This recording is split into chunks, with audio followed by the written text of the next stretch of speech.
Saya Wulan Sartika Ayu dari kelas 2C, Prodi Tadris Bahasa Indonesia.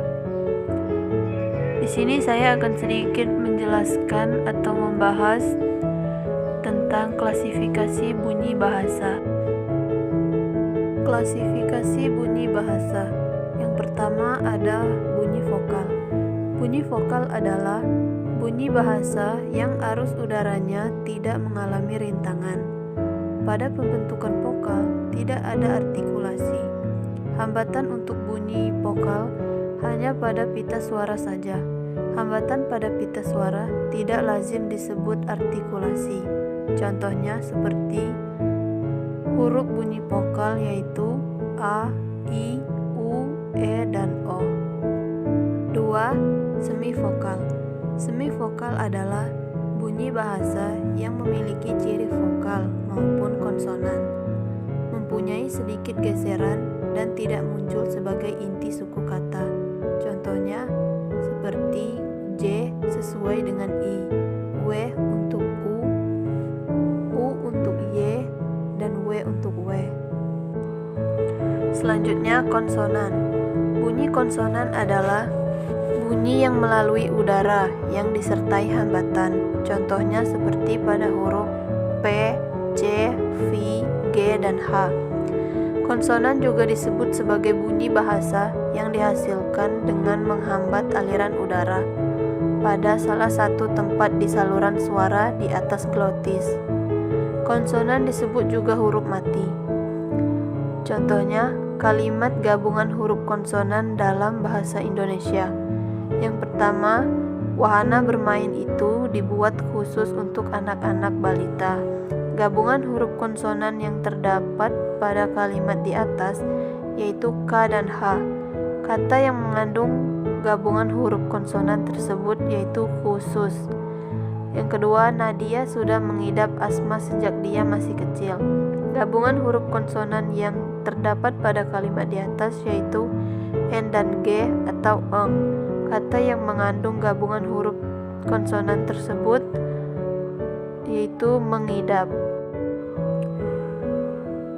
Berikutnya bunyi oral dan bunyi nasal.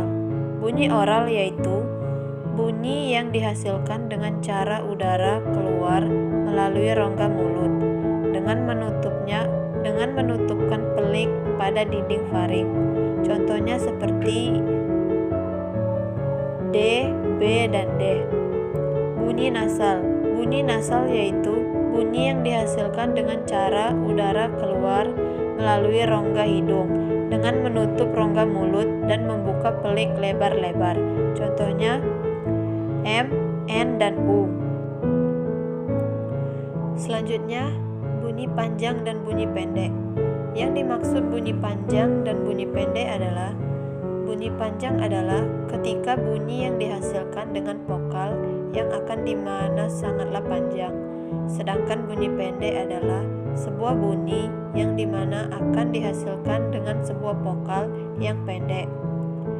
Contoh bunyi pendek yang pertama ada bunyi petir, bunyi batuk, dan bunyi bersin. Contoh bunyi panjang yaitu bunyi musik, bunyi trompet, dan bunyi bel.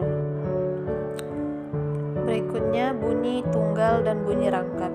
Bunyi tunggal yaitu bunyi yang berdiri sendiri dalam satu suku kata atau semua bunyi vokal atau monoftong dan konsonan. Bunyi rangkap yaitu dua bunyi atau lebih yang terdapat dalam satu suku kata. Contoh bunyi rangkap vokal seperti A dan I pada kata lantai dan cerai. Contoh bunyi rangkap konsonan seperti K dan L pada kata klasik dan klimaks. Selanjutnya bunyi egresif dan ingresif. Bunyi egresif dan ingresif dibedakan berdasarkan arus udara. Bunyi egresif dibentuk dengan cara mengeluarkan arus udara dari dalam paru-paru. Sedangkan bunyi ingresif dibentuk dengan cara menghisap udara ke dalam paru-paru. Kebanyakan bunyi bahasa Indonesia merupakan bunyi egresif. Contoh ingresif. Yang pertama ada berdasarkan keluarnya udara melalui rongga hidung. Yang Yang kedua, berdasarkan kekuatan arus udara. Yang ketiga, berdasarkan waktu lamanya bunyi. Selanjutnya, geminat. Geminat yaitu rentetan artikulasi yang sama, sehingga dalam pengucapannya menimbulkan ucapan bunyi yang panjang. Contohnya, Allah dan Assalamualaikum. Dan yang disebut dengan homorgan yaitu bunyi-bunyi yang terbentuk dari alat dan daerah artikulasi yang sama. Contohnya, konsonan alveolar T dan N, konsonan bilabial P, B, dan M, dan konsonan palatal C dan N. Selanjutnya, segmental dan suprasegmental. Segmental adalah fonem yang dapat dianalisis keberadaannya. Ia terdiri atas vokal dan konsonan. Contoh bunyi segmental, ketika kita mengucapkan kata dada. Kata ini bermakna salah satu dari orang tubuh manusia. Suprasegmental. Suprasegmental adalah fonem yang keberadaannya harus berada bersama-sama dengan fonem segmental. Contoh bunyi suprasegmental biasanya dipakai pada saat tukang bakso mengetuk mangkuk yang ia siapkan dengan sendok. Bunyi yang kita dengar itu bermakna ada tukang bakso lewat dan menawari kita untuk membeli baksonya.